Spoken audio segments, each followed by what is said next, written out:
Uncle මේ school එකට තාම ළමයි ආවේ නැද්ද?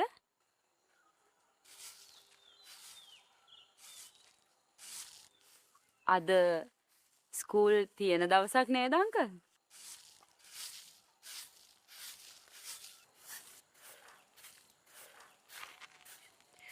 good morning අයියේ.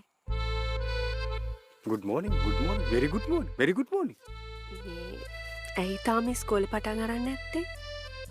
කිසිම පරක්කුවක් නැහැ මේ ඉස්කෝලේ පටන් ගත්තේ මීට අවුරුදු 67කට කලින් නිදහස් අධ්‍යාපනයේ පියා වුණ CWW කන්නංගර මැතිතුමාගේ ගමට පාසලක් කියන ව්‍යාපෘතියට සමගාමීව ඒකේ අවසන් අධීරයේ ප්‍රතිඵලයක් විදිහට තමයි මේ ඉස්කෝලේ පටන් ගත්තේ. මේ ස්කූල් එකේ කවුරු හරි ටීචර් කෙනෙක් හරි ප්‍රින්සිපල් සර් හරි ඉන්නවද අපිට හම්බ වෙන්න පුළුවන්ද? ටීචර් නම් තාම ඇවිල්ලා නැහැ. හැබැයි ප්‍රින්සිපල් නම් හම්බෙන්න පුළුවන්. ප්‍රින්සිපල් සර් ඉන්නේ ගුරු නිවාසෙද නැත්නම් කොහෙද එයා ඉන්නේ? ප්‍රින්සිපල් සර් ගුරු නිවාසෙ නැහැ කියලා නම් මේ වෙලාවේ මට හොඳටම විශ්වාසයි.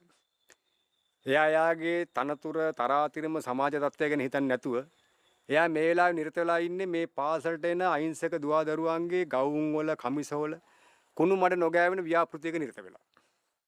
අනේ එක්ස්කියුස් මී මං ඇත්තටම ස්ටඩි කරේ මේ ඉංග්ලිෂ් මීඩියම් ස්කූල් එකක.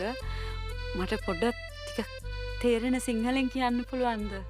තේරෙන සිංහලෙන් තමයි ළමයෝ කිව්වේ. එයා මේ වෙලාවේ නිරත වෙලා ඉන්නේ මේ ඉස්කෝලේට එන අහිංසක දරුවන්ගේ කමිසවල ගවුම් වල දූවිලි මඩ නොගෑවෙන ව්‍යාපෘතියක නිරත වෙලා. ඒ කියන්නේ විදුහල්පතිතුමා මේ වෙලාවේ අතු ගන්න.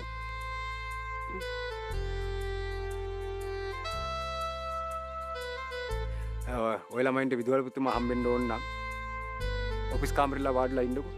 එයා යාගේ රාජකාරිය ඉවර කරලා එයි. නෑ මේ අපේ විදුහල්පතිතුමා හම්බෙන්නම නෙවෙයි ආවේ. අර මේ ඉස්කෝලේට අලුතින් සර් කෙනෙක් ආවේ කසුන් සමීර දිසානායක. අන්න ආව හම්බෙන්න තමයි අපි දෙන්න ආවේ. මං එයාගේ ගර්ල්ෆ්‍රෙන්ඩ්. මේ ඉන්නේ එයාගේ නංගි. හැබැයිට කලින් කියන්න එපාය. ඒ කසුන් සර් උගන්වන ඉස්කෝලේ ප්‍රින්සිපල් තමයි මම. Oh my god. And I'm really sorry sir.